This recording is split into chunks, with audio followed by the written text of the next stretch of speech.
असा आजचा बारीचा कार्यक्रम, बारीची स्पर्धा या ठिकाणी, वाघनरुळीचा स्पर्धा या ठिकाणी निमगाववासियांनी या ठिकाणी आयोजित केली।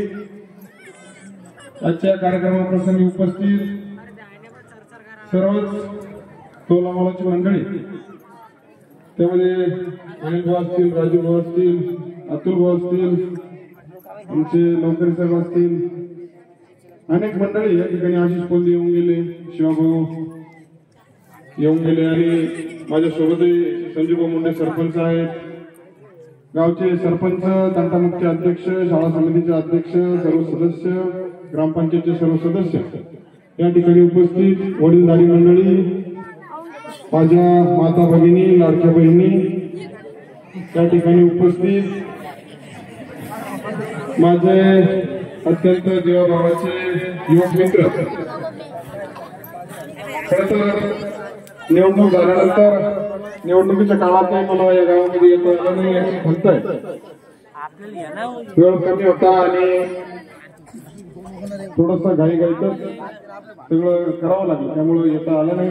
तर आपल्या सर्वांची मी दिलगिरी व्यक्त करतो, आपल्या सर्वांची क्षमा या ठिकाणी मागतो आणि तरी न येताही मला भरघोस आशीर्वाद तुम्ही सर्वांनी दिला, माझ्यावर विश्वास चांगल्या पद्धतीने चांगल्या मताधिक्य देऊन माझ्यावर ठेवला, त्याबद्दल मी खरोखर आपल्या सर्वांचे मनापासून आभार व्यक्त करतो। मनापासून आपले जे ऋण माझ्यावर आपण केलं, आपण जे उपकार माझ्यावर केले ते कधी न विसरणारे उपकार त्या ठिकाणी आहेत।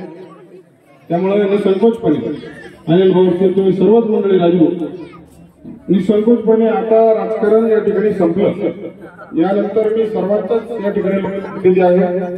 त्यामुळं कसल्याही प्रकारचे राजकारण या ठिकाणी आपण करू नये, निसंकोचपणे कसल्याही गावाची अडचण असो, कोणत्याही गावाचं सार्वजनिक काम असो, गावातली एखाद्या वैयक्तिक माणसाचं कुठेतरी अडकलेलं काम असो, निसंकोचपणे माझ्यापर्यंत आणावं, ते करण्याचं काम मी भविष्य काळात करणार आहे, त्यामध्ये शंका कोणी काही मनामध्ये ठेवू नका।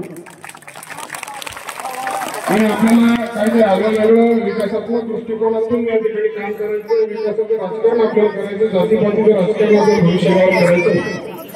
त्यामुळे आपल्या सर्वांची साथ, आपल्या सर्वांचा आशीर्वाद, आपल्या सर्वांची सोबत मला भविष्य काळात लागणार आहे।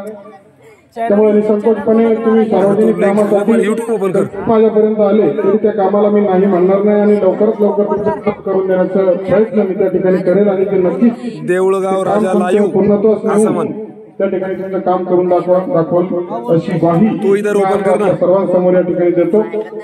त्यामुळं आपण सर्वांनी, बराच उशीर झाला, थंडी फार वाढलेली, आपल्याला सर्वांना कार्यक्रम बघायचा आहे, गाणे त्या ठिकाणी ऐकायचे आणि एवढा उशीर या ठिकाणी झाला। मला अगोदर 7ची वेळ सांगण्यात आली, परत 9ची वेळ सांगण्यात आली, म्हणून मी थोडा उशीर आलो। 7 म्हटलं मी 7लाही आलो असतो, परंतु काहीतरी मिसमॅच त्या ठिकाणी कम्युनिकेशन झालं असं। तर आपल्या सर्वांचे मनापासून आभार या ठिकाणी व्यक्त करतो। आपला अधिकाराचा माणूस या ठिकाणी आमदार नव्हे, तर सरांनी सांगितलं का आमदार या ठिकाणी मला व्हायचंय, त्यामुळं आपण निसंकोचपणे आपल्या भावाप्रमाणे, आपल्या मुलाप्रमाणे या ठिकाणी मला त्या ठिकाणी काम सांगावं आणि माझ्याकडे काम करून घ्यावं अशी मी या ठिकाणी आपल्या सर्वांना विनंती करतो। परत या कार्यक्रमानिमित्त आपल्या सर्वांना शुभेच्छा देतो आणि थांबतो। धन्यवाद। माझा सत्कार केला त्याबद्दल मनापासून सर्व गावकऱ्यांचे मी या ठिकाणी आभार व्यक्त करतो।